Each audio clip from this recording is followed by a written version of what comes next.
तर मित्रांनो नमस्कार. विण दोघातलीही तुटेना या मालिकेचा आजचा म्हणजेच 16 जूनचा रिव्ह्यू आपण बघत आहोत. खूप छान असा रंजक एपिसोड ठरणार आहे. स्किप न करता शेवटपर्यंत नक्की बघा. आता इकडे मात्र सुष्मिता आणि अंशुमनचं लग्न तर झालेलं असतं. अंशुमन तर समरसोबत काहीच बोलत नसतो. तर आता समरची इच्छा असते या सुष्मिता आणि अंशुमनचं लग्न मोडण्यातच यांचं भलं आहे. सगळेजण हॉलमध्ये जमलेले असतात. तेवढ्या वेळामध्ये आता मल्लिका म्हणू लागते की समर, मी तुझ्या पाया पडते, तुझ्यासमोर हात जोडते, तुझ्यासमोर माफी मागते. मला काय शिक्षा द्यायची ना तू मला शिक्षा दे, पण प्लीज माझ्या अंशुमनचं आणि त्या सुष्मिताचं लग्न नको मोडू.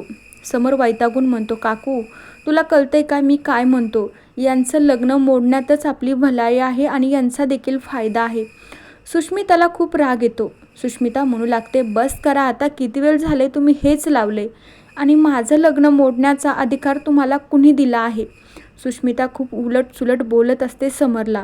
अंशुमनला तर धक्काच बसतो. माझंच ऐकून घेत नाही माझ्या घरामध्ये असून माझा समर दादा, तर या सुष्मिता तर कुठंच कोण ऐकून घेणार आहे. समर शांत बसतो.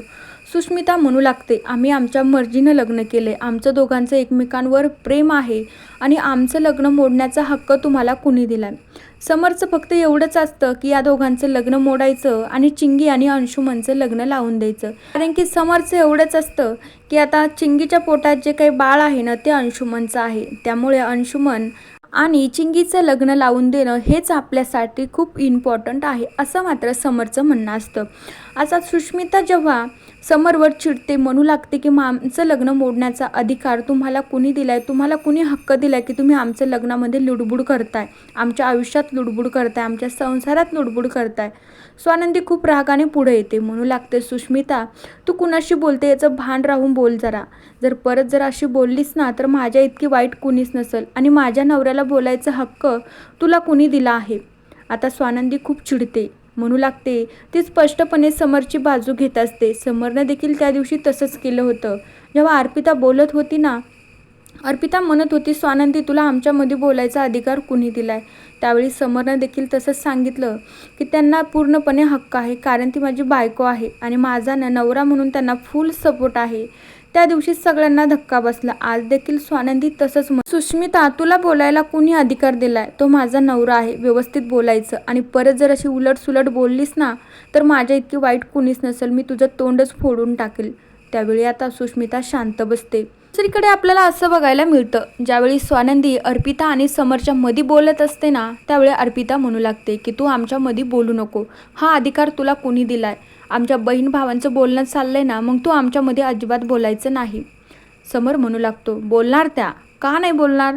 ती माझी बायको आहे, या घराची मोठी सून आहे, त्यांना पूर्ण अधिकार आहे आपल्यामध्ये बोलायचा. नवरा म्हणून माझा ना त्यांच्या पाठीशी ना फुल सपोर्ट आहे, त्या बोलणार.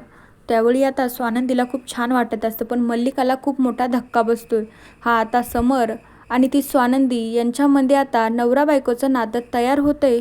ही गोष्ट त्या मल्लिकाला तर अजिबात आवडत नसते. अंशुमन तर फक्त इकडे तिकडे बघतच असतो, त्याला कळत नसतं हे काय चालू आहे म्हणून.